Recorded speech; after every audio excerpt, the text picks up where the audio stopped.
세 번째 미셔널 컨퍼런스 2014 미셔널 타운홀 미팅에 영상으로나마 함께 참여하게 된 것을 기쁨으로 생각합니다. 이 모임을 통해 한국교회가 처한 현실을 마주하고 우리 모두가 직면한 도전들에 대한 진솔한 대화를 통해 삼위일체 하나님에 의해 보냄받은 하나님의 백성들의 선교가 널리 퍼져나가기를 바랍니다. 저는 2010년도 제3차 로잔 케이프타운 대회를 준비하며 4,000명이 모이는 대규모 타운홀 미팅을 접하게 되었습니다. 6명 내지 8명이 원탁에 둘러앉아 세계 선교와 연관된 다양한 이슈들에 대해 자유로운 토론을 벌이고 다양한 의견들을 수렴하여 발표하고 SNS를 통해 전 세계로 중계하는 과정을 체험했습니다. 여기 모이신 여러분들이 함께 모여서 떠들고 꿈꾸는 작은 타운홀 미팅이 한국교회의 새로운 소통과 혁신의 바람을 일으키기를 간절히 소망합니다. 페북을 통해 미셔널 디브리핑이라는 용어를 보았습니다. 본래 디브리핑은 특수한 과제를 부여받아 작전 현장으로 보냄받은 대원들이 수행한 임무를 보고하는 군대 용어입니다. 저는 이 모임에서 자유롭게 오고 가는 이야기들이 미셔널 디브리핑을 통해 시작된다는 사실에 무척 고무가 됩니다. 누가복음 10장에 예수께서 70인을 세우시고 자신이 친히 가시려는 동네와 지역으로 둘씩 앞서 보내시는 장면이 나옵니다. 예수께서는 갈지어다 내가 너희를 보냄이 어린 양을 이리 가운데 보냄과 같도다 말씀하시면서 마을과 동네와 지역으로 들어갈 때 필요한 것들을 말씀하십니다. 사역을 마치고 돌아온 제자들이 예수님께 자신들이 행한 사역에 대해 이야기하는 모습을 볼 수가 있습니다. 성경에 나오진 않지만 이야기의 행간을 읽어보면 어린 양과 같은 제자들이 이리들이 울거리는 곳으로 보냄을 받았다는 사실을 알게 되지요. 제자들이 돌아와서 예수님께 디브리핑한 내용은 기적적인 사건들뿐 아니라 고난과 상처로 얼룩진 이야기들이었을 것입니다. 예수님과 함께하는 식탁 공동체는 본래 이야기 공동체였습니다. 그 이야기에는 상처와 고난과 눈물과 쉼과 회복과 치유가 녹아 있습니다. 미셔널 운동에 대한 회고는 제가 느꼈던 그간의 일들에 관한 이야기를 담고 있습니다. 그리고 전망은 여러분들과 함께 식탁에 앉아서 나누고 싶은 이야기들을 담고 있습니다. 이러한 점에서 우리를 당신의 식탁에 초대하셔서 음식을 나누시고 우리의 이야기를 듣고 우리를 안아주시고 우리의 눈물을 닦아주시며 우리에게 다시금 하나님 나라를 향해 나아갈 수 있도록 믿음과 용기와 따뜻한 마음을 주시는 분은 최고의 디브리퍼이자 이야기꾼이시고 경청자이신 우리 주님이십니다. 기독교 신앙은 본래 지나간 일들을 돌아보며 다가올 일들을 바라보는 가운데 지금 우리 앞에 놓인 길들을 향해 발걸음을 내딛는 것이라고 생각합니다. 한민복 시인은 길들은 다 일가 친척이다 라는 시집에서 집에 대한 한 자락 단상을 펼칩니다. 집이라는 글자를 읽어보면 발음 속에 공간이 생긴다. 집이 없이 떠난다는 말이 가능할까? 집 속에 살던 내가 집을 떠나면 집이 내 속에 들어와 산다. 집을 생각하면 마음이 먹먹해집니다. 우리 모두가 나그네라는 말은 아마도 집을 떠나 집을 그리는 원초적 본능으로 인해서 마음 깊숙한 곳에 집을 안고 영원한 집을 향해 나아가는 여정이라는 생각이 듭니다. 길, 집, 떠남, 여정. 이런 단어들은 오늘을 살아가는 우리 모두의 마음에 강한 울림으로 다가오며 여운을 남깁니다. 굳이 성경의 이야기에 나오는 이미지들을 끌어들이지 않아도 우리 주변 일상의 소소한 것들이 다 길들로 이루어져 있고 그 길들은 모두 일가 친척들처럼 연결되고 어우러져 있습니다. 미셔널 운동은 본래 익숙한 것을 떠나 낯선 환경 속으로 들어가는 것이라는 생각을 합니다.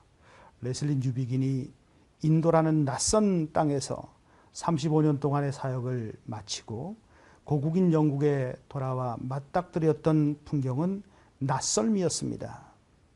그에게 고국의 낯설문, 이전의 기독교 왕국이 누렸던 모든 기득권과 지배적인 위치를 상실하고 선교 현장으로 변해버린 후기 계몽주의 사회의 낯설미였습니다.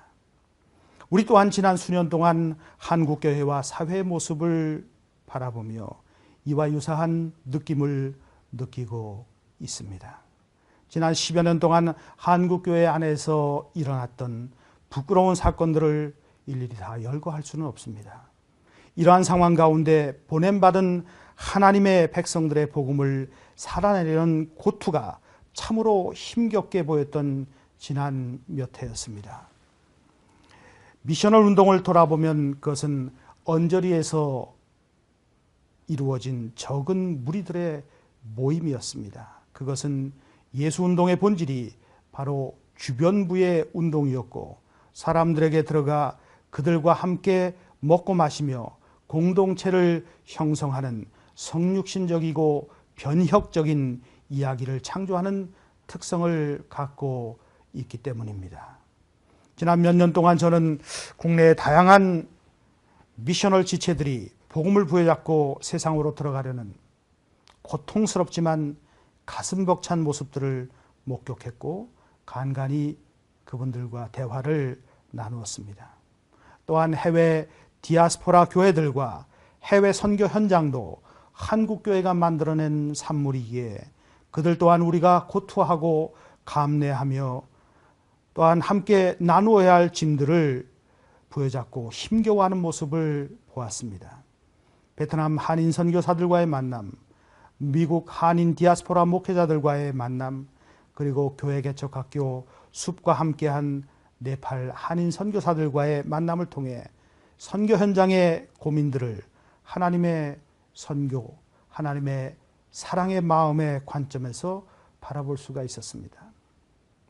제가 본 미셔널 운동의 양상들은 먼저 교회와 그리스도인들이 삼위일체 하나님에 의해 세상, 지역, 마을, 일터로 보냄받았다는 선교적 의식, 교회의 본질에 근거하여 사회와 지역 생태계를 이해하려는 노력, 기존의 교회 성장이나 전도 프로그램들을 통해 지역의 비그리스도인들을 교회 안으로 끌어들이려는 시도에서 탈피하여 목회자와 성도들이 다양한 지역의 삶에 적극적으로 참여하려는 자세, 제자도와 청지기직에 근거한 수평적 다수 리더십 구축과 지도자의 세속적 탐욕 제어 장치를 마련하는 것, 숫자와 크기, 권력과 명예, 성적인 우상에 저항하여 분가하고 분립하는 개척의 원리를 실천하고 작은 교회들의 네트워크를 통해 건강한 교회 생태계 구축, 가나안 성도들에 대한 적극적인 관심, 해외 선교지와 한인 디아스포라 교회와의 네트워크를 통한 상호 섬김과 참여 등입니다. 미셔널 운동은 하나님의 마음에서 흘러넘치는 사랑을 품고 떠난 길 위에서 초점 없는 눈빛으로 서성거리는 이름 없는 사람들에 대한 말 걸기가 아닐까 생각합니다. 살림이 사라진 집을 떠나면서 과거의 기억 속에 있는 아련한 집에 대한 추억을 가슴에 안고 집을 찾아 나서는 사람들과 함께 쉼과 안식과 환대의 공간을 만들어가는 것이라고 생각합니다. 타자를 향한 말 걸기와 그들과 함께하는 집짓기, 살림 공동체 만들기를 통해 아버지의 마음에서 흐르는 사랑을 알아감으로 길 위의 영성을 체현하는 것이야말로 우리가 진정 바라는 것이 아닐까 생각합니다. 환대는 타자에 대한 단순한 관심이 아니라 하나님의 백성들의 정체성을 드러내는 것입니다. 그렇기에 그리스도인들에게 식사는 종말론적인 의미를 부여합니다. 팀 체스터는 예수님이 차려주신 밥상에서 누가복음에 나오는 예수님의 사역을 식탁을 중심으로 이루어진 것으로 묘사하고 있습니다. 그분은 생명의 떡으로서 소외되고 낙담한 자들에게 친히 밥상을 차려주십니다. 우리가 그분의 본을 따를 수 있는 방법은 우리의 이웃을 위해 그들과 함께하는 밥상을 차리고 그들의 이야기를 조용하게 경청하는 것이라고 생각합니다. 교회 개척학교 순멘토들과 종종 작은 교회 사역자들의 가정 살림을 이야기하곤 합니다. 그것은 사역을 시작하기 전에 먼저 사역자들의 가정에서 회복되어야 할 것이 무엇인가에 관한 것이었습니다. 하나님의 한 백성 공동체는 무엇을 의미합니까?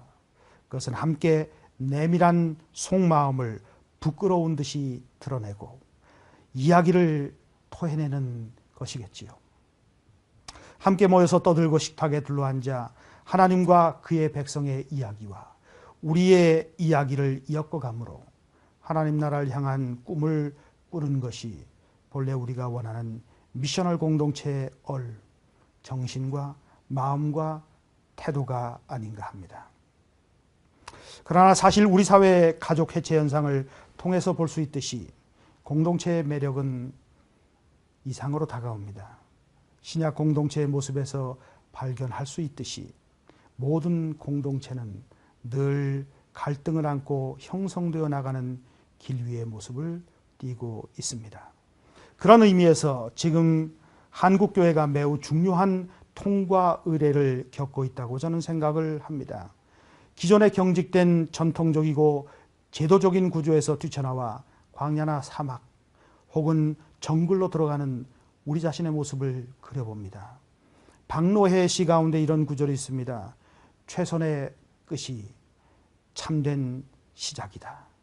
정직한 절망이 희망의 시작이다. 뉴비긴이 서구가 과연 회심될 수 있을까? 질문한 것처럼 미셔널 운동은 한국교회의 절망이라는 깊은 심연에서 시작했기에 짧은 호흡이 아니라 긴 호흡이 필요하다는 생각이 듭니다. 짧은 호흡을 하며 급하게 출구를 찾아 빠져나오는 것이 때로는 필요하겠지만 긴 호흡을 하며 시대의 격변을 안고 나아가는 것이 필요하다고 봅니다. 더 유장하고 깊고 따뜻한 마음을 품고 우리에게 주어진 길을 가야겠지요. 우리의 삶도 역사도 긴 호흡을 필요로 합니다. 이런 모습을 보여준 사람들이 있습니다. 사람들은 데이빗 보쉬의 삶을 담대한 겸손이라고 평가합니다. 담대함과 겸손은 잘 어울릴 것 같지 않습니다. 그러나 불의에 대해 담대하게 예언자적 소리를 외칠 수 있는 힘은 깊은 내면에 깃들인 겸손함과 온유함에서 나옵니다. 레슬리 뉴비긴의 삶은 진정 미셔널한 삶이었습니다. 사람들은 그를 가리켜 무성한 추문을 일으킨 예언자, 스캔들러스 프로펫이라고 말합니다. 부정적인 의미를 갖고 있는 스캔들이라고 하는 단어는 예언자라는 단어와 조화가 되지 않는 듯 보입니다. 그러나 그가 퍼뜨린 소문의 진상을 접하는 순간 우리는 개방된 복음의 실체와 세상에 보냄받은 하나님 백성의 본질적 사명과 맞닥뜨리게 됩니다. 그리고 우리가 이 세상이라는 무대에서 어떻게 한 백성으로 살아가야 하는가를 깨닫게 되며 세상이 도대체 무엇으로 작동하는가도 알아가게 됩니다. 뉴비긴이 대면했던 복음과 세상은 무엇이었습니까? 그리고 그가 그렇게 예언자적 외침을 통해 우리에게 말하려고 했던 것은 무엇이었습니까? 지금 우리가 대면하고 있는 실제는 무엇입니까? 구약 이스라엘이 가장 소중하게 여기던 것들은 하나님에 의해 선택된 특별한 백성됨을 보증하는 율법과 성전이었습니다. 그들의 우상 숭배는 하나님이 본래 의도하신 목적에서 벗어나 허공을 가르는 화살이 되고 말았습니다. 결국 그들이 그토록 신성시하던 성전이 회파되고 율법 두루마리들은 성전과 함께 불타버리고 말았습니다. 오늘날 우리의 상황과 비교하자면 하나님께서 우리 모두를 교회 밖으로 이끌어내시고 세상의 지배문화에 의해 포로된 유배 상태로 내버려 두신 것입니다. 이제 우리는 유배지에서 하나님의 말씀을 회상하고 거룩한 공간이 사라진 황무지에서 새로운 소수자들만의 제한된 공간을 만들 수밖에 없습니다. 지금 하나님은 우리를 교회 밖으로 쫓아내어서 거기서 다시 교회를 세우고 계십니다. 인류학자인 빅터 터너의 말대로 이제 우리는 반구조적 제한기의 공동체를 형성하는 가운데 문지방을 넘어가는 경험을 하고 있습니다. 우리는 교회 안에 안정된 삶, 성스러운 시간과 공간, 우리만의 잔치를 파하고 혼돈과 고난의 장소인 일터와 장터, 즉 문지방 넘어서의 세상과 국가와 지역과 이웃과 마을과 깨어진 가정으로 발걸음을 내디뎌야 할 것입니다. 이러한 경험이야말로 타자성을 이해하는 첫걸음이라고 봅니다. 아마 이것은 일상에서 제한기를 경험하는 공동체의 모습일 것입니다. 그런 의미에서 예수의 공동체는 이 세상이라는 제한된 상황 속에서 하나님 나라를 대망하는 공동체였습니다. 하늘이 땅으로 내려오는 경험을 예수 그리스도의 언행을 통해서 목격했던 제자들은 그 심오한 의미를 모두 깨닫지는 못했지만 새로운 종류의 공동체가 도래할 것이라는 막연한 기대를 갖고 있었지요. 그러나 그것이 아주 역설적인 방식이나 전복적인 방식을 통해 이루어질 것이라고 예상한 제자들은 아무도 없었습니다. 어찌 보면 예수의 언행과 삶과 언명은 모두 한 지점, 십자가로 수렴됩니다. 그래서 기독교 공동체는 본래 십자가 아래 현존하는 제한기의 공동체인 것입니다. 이번 학기 저는 신대원 학생들과 교회 3.0 패러다임이라는 주제로 미셔널 운동에 참여하고 계신 분들을 초청해서 대화를 나누었습니다. 수업 시간에는 선교도 교회론에 관한 대화를 통해서 신대원 학생들과 현장의 젊은 목회자들과 대화를 나누기도 했습니다. 이러한 만남을 통해서 신학교 안의 사고방식이란 다름 아닌 전통적이고 제도적인 한국교회의 모습에 지나치게 길들여진 익숙함과 경직된 신학 그 자체였습니다. 다행히도 이런 사고방식의 변화가 신학교 내부에서부터 일어나고 있기는 하지만 아직 갈 길이 멀다는 생각이 듭니다. 점점 신학교를 떠나는 학생들의 수가 늘어나고 있습니다. 신학교 내에서도 가난한 신학생이 나오고 있는 현상을 보면서 이제 본격적으로 화두가 되고 있는 가난한 성도 현상은 한국교회가 그려놓은 자화상을 들여다보는 고통스러운 과정이라는 생각을 하게 됩니다. 오늘날 우리는 교회론과 연관하여 생태계에 관한 논의를 시작했습니다. 그것은 교회가 본질적으로 예수 그리스도의 DNA를 가진 하나님의 가족이기 때문일 것입니다. 크리스토퍼 라이트는 하나님의 선교의 대리인으로서 교회라는 용어 대신 하나님 백성이라는 용어를 사용합니다. 오늘날 우리가 고토해야 할 부분이 여기에 있다고 생각합니다. 우리의 싸움은 보냄받은 이 세상에서 하나님 백성으로서 어떻게 복음을 전하고 살아내느냐의 문제인 것입니다. 저는 사역할 자리를 찾기보다는 사역할 대상이 있는 사람들을 찾아 나서는 것이 진정 성육신적인 선교이며 사역 방식이 아닌가 생각합니다. 작은 규모로 교회를 시작한다고 할지라도 그것이 여태껏 해왔던 전통적인 방식으로 이루어진다면 본질에서 괴리되고 과중한 부담감으로 다가올 것입니다. 예를 들어 이슬람 국가와 같은 접근 제한 지역에서 이루어지는 교회 학위는 우리에게 나름 교훈을 줍니다. 건물이나 프로그램이 아니라 사람들이 있는 곳으로 찾아가는 것이죠. 그래서 선교는 본래 성육신적입니다. 그것은 본래 하나님의 선교를 드러내는 것이고 초월적인 하나님의 모습뿐만 아니라 기억하시는 하나님의 모습을 우리에게 고스란히 보여주고 있습니다. 성도들의 삶이 사적인 영역으로 퇴거되는 종교의 사사화 현상이 한국교회 전반에 걸쳐 심화되고 있는 현상을 목도하면서 하워드 스나이더의 통찰을 다시 한번 상기해 봅니다. 교회는 하나님 나라에 대한 충성을 다루기에 정치적입니다. 가치관과 연관하여 강력한 사회적 집단인 대학문화 공동체를 형성하기에 사회적입니다. 돈과 자원의 청지기과 연관되기에 경제적입니다. 지속 가능한 방식으로 하나님의 창조의 생태계를 유지하고 보존하는 창조의 청지기직을 수행하기에 생태학적입니다. 세속적 영성에 대해 대안적인 영성을 제시하기에 영적인 공동체입니다.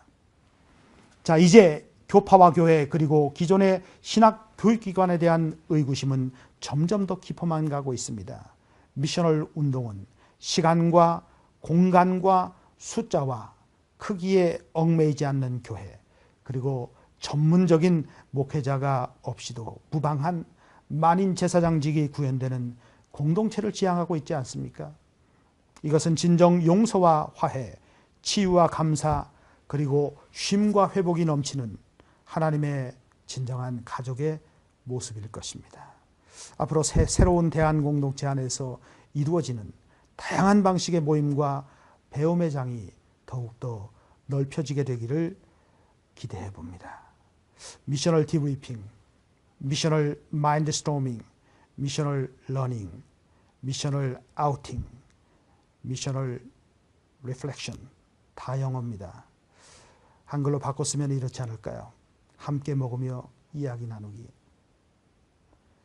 하나님 나라 되새김질하기, 예수의 삶 모방하기, 예수와 함께 손 붙잡고 걷기, 그리고 하나님 나라를 대망하기. 여러분 모두에게 이 모임이 삼위 하나님의 임재 안에서 그의 나라를 향한 유쾌한 산책이 되시기를 간절히 바랍니다. 감사합니다.